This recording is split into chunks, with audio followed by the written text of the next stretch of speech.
Do que a gente lembra quando ouve falar em ditadura militar? Sabemos que foi um período de repressão e tortura, e foram muitas as passeatas e protestos. Alguns até se lembram que houve uma Comissão Nacional da Verdade, mas, em geral, muitos brasileiros não conhecem nada além dos nomes de personagens importantes do período. Nos últimos tempos, tem gente falando que a ditadura nem foi tão ruim assim, até chamando de dita branda. E tem coisa ainda pior. Tem gente que comemora o que aconteceu e lamenta que não morreu mais gente.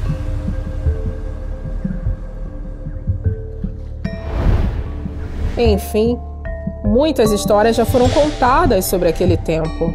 Mas quantas histórias ainda falta contar?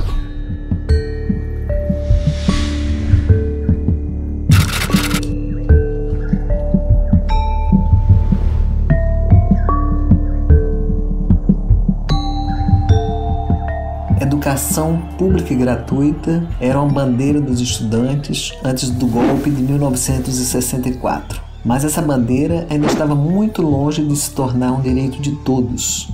Até os anos 1930, o ensino no Brasil era privilégio de uma elite, quase toda ela branca e masculina. Nas décadas seguintes, o acesso à escola pública se ampliou e projetos para a educação nacional foram pensados por cientistas e educadores. No início dos anos 1960, no governo de João Goulart, se consolidaram importantes políticas educacionais e científicas. Em 1962, por exemplo, foi inaugurada a moderna Universidade de Brasília, apontando caminhos para a reforma de outras universidades do país, após a aprovação da Lei de Diretrizes e Bases da Educação Nacional, em discussão no Congresso desde a segunda metade da década de 1940. O país também avançava no campo da educação popular, uma experiência pioneira de alfabetização de adultos, sob a batuta do educador Paulo Freire, orientava um plano nacional para combater o analfabetismo. Em 1960, 39,7% da população brasileira com mais de 15 anos de idade era analfabeta. Instalaram as salas de aula nas casas maiores, trouxeram cadernos, lápis, lampiões de querosene e também ânimo e a verdadeira esperança.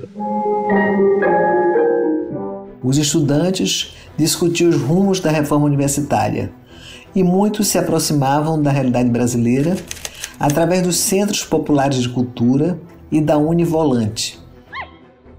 Com os estudantes, viajavam membros do CPC, Centro Popular de Cultura da Uni, que pretendiam estimular a formação de outros centros de cultura nos estados. Eram tempos de debate e de mudanças, mas o golpe de 64 interrompeu tudo isso.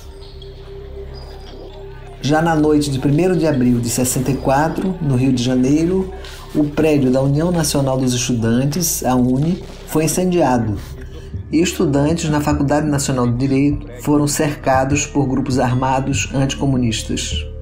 Na semana seguinte, a Universidade de Brasília sofreu sua primeira invasão por tropas militares, que entraram nas salas de aula, revistando e prendendo estudantes e professores. Anísio Teixeira e Darcy Ribeiro, defensores históricos do direito à educação pública obrigatória, laica e gratuita, estiveram entre os primeiros a ter seus direitos políticos cassados. Paulo Freire foi preso, acusado de subversão. A historiadora Maria Bia de Linhares, professora da Faculdade Nacional de Filosofia, alvo de 7 inquéritos, também deixou o país. Em novembro de 1964, a UNE foi considerada ilegal e o movimento estudantil amordaçado. Mesmo assim, em 66, a entidade convocou um Dia Nacional de Luta contra a ditadura. Houve forte repressão por todo o país. No Rio, policiais e militares cercaram os estudantes na Faculdade de Medicina. A violência da invasão na madrugada foi tamanha que o episódio se tornou conhecido como o Massacre da Praia Vermelha. Bom, eu acho que o estudante deve participar ativamente da vida política do país. Eu acho que há uma tendência das lideranças serem mais radicais que o resto do movimento estudantil. No ano de 1968, passeatas estudantis ganharam grandes proporções em todo o país. No Rio de Janeiro, a polícia invadiu com violência uma assembleia estudantil no restaurante universitário do Calabouço. O assassinato do secundarista Edson Luiz gerou comoção nacional. Seu corpo foi velado na Assembleia Legislativa do Rio de Janeiro e milhares de pessoas acompanharam seu cortejo. Na Igreja da Candelária, após sua missa de 7º dia, mais de 600 jovens foram presos. Espancamentos e prisões em massa logo viraram rotina nas manifestações estudantis. Somente o episódio conhecido como Sexta-feira Sangrenta deixou 28 mortos. Em resposta, artistas intelectuais e diversos setores da sociedade saíram em defesa dos estudantes na famosa passeata dos 100 mil, no Rio de Janeiro. Ainda na clandestinidade, a UNE organizou seu congresso em Ibiúna, interior de São Paulo. Ali, o DOPS prendeu cerca de 700 estudantes. Além do repúdio à ditadura, denunciavam os acordos que o regime fazia com os Estados Unidos na área educacional, privilegiando o ensino privado. O ingresso na universidade se tornava ainda mais excludente. Ficava evidente o cerco aos cursos de História, Filosofia e Ciências Sociais.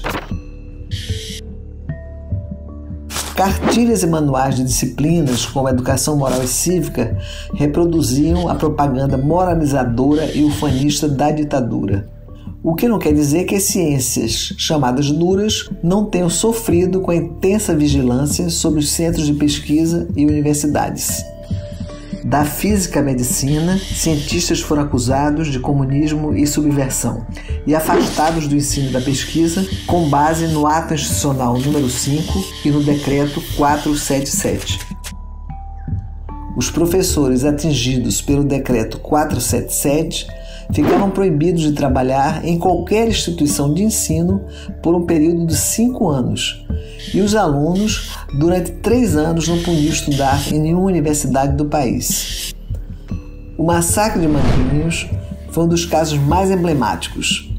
10 cientistas do Instituto Oswaldo Cruz tiveram seus direitos cassados e não puderam mais lecionar no Brasil. Apesar das perseguições, a implantação do projeto de modernização conservadora nas universidades implicou no estímulo à pós-graduação e à pesquisa. Um exemplo revelador foram as pesquisas sobre o campesinato no Nordeste, feitas por antropólogos do Museu Nacional. Apesar do fomento de agências públicas e fontes internacionais, os pesquisadores eram monitorados de perto. A rede de espionagem que atuava no MEC destacava agentes para acompanhar o cotidiano de estudantes, professores e funcionários das universidades e escolas. Com base em suspeitas e denúncias, 3.873 funcionários públicos sofreram perseguição política no período. Somente entre os 434 mortos e desaparecidos, oficialmente reconhecidos, 106 eram estudantes universitários, 12 professores e um técnico administrativo. Muitos dos desaparecidos ainda não tiveram suas histórias esclarecidas. Em 71, o corpo do educador Anísio Teixeira foi encontrado no poço de um elevador. Da mesma forma, foram cinicamente negadas as circunstâncias dos assassinatos dos professores Lincoln Rock, Ana Rosa Kuczynski e Vladimir Herzog em 75. Lutas por anistia marcaram os últimos anos da década. Contaram com a participação de cientistas dentro e fora do Brasil, através de uma rede de solidariedade internacional. O movimento estudantil reapareceu com força no ano de 1977 e a reorganização do movimento docente fortaleceu a luta pelo retorno dos professores exilados.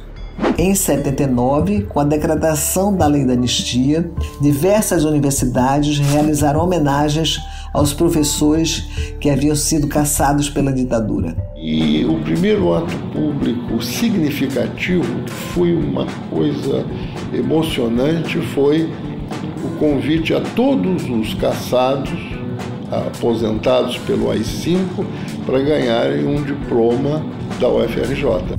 O físico José Leite Lopes foi um dos cientistas que retornou ao Brasil depois de ter sido preso, aposentado compulsoriamente.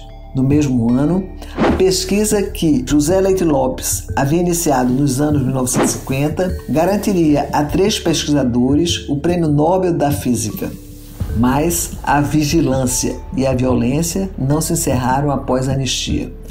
Congressos científicos, associações docentes e assembleias estudantis eram monitoradas. A lágrima que eu choro é pelas pesquisas que foram interrompidas e que nunca mais se farão. É pelos jovens cientistas que teríamos formado e que não se formaram nunca. É um cientista que cria outro, à sua sombra, aprendendo ali como fazer as coisas, como indagar, como obrigar a natureza a se desvendar. Assim como Darcy, Paulo Freire retornou do exílio e se juntou à luta dos muitos que aqui ficaram e resistiram durante a ditadura. Que nós todos tomemos um tal gosto pela liberdade, um tal gosto pela presença no mundo, pela pergunta, pela criatividade, pela ação, pela denúncia, pelo anúncio, que jamais seja possível no Brasil a gente voltar àquela experiência do pesado silêncio sobre nós. A anistia tampouco apagou as marcas desse passado. Essa sou eu, Dulce Pandolfi, historiadora, professora e ativista por direitos humanos. No dia 20 de outubro, 2 meses depois da minha prisão, e já dividindo a cela com outras presas, servi de cobaia para uma aula de tortura.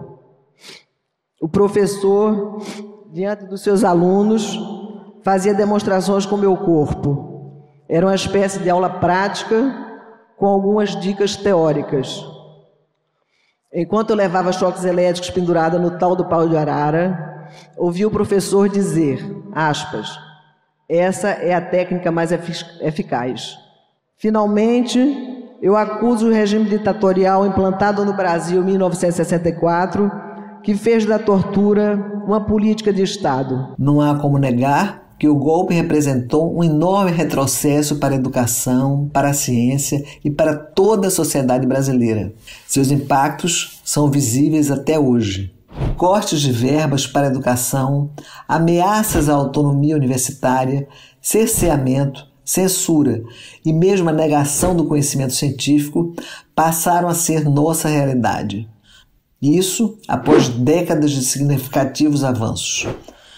Mas aos poucos tem se reconfigurado o perfil racial e socioeconômico dos estudantes brasileiros e uma nova geração nas escolas e universidades teme mostrar que mesmo na aridez do terreno pode brotar a esperança. A bandeira da educação como direito de todos segue urgente e atual.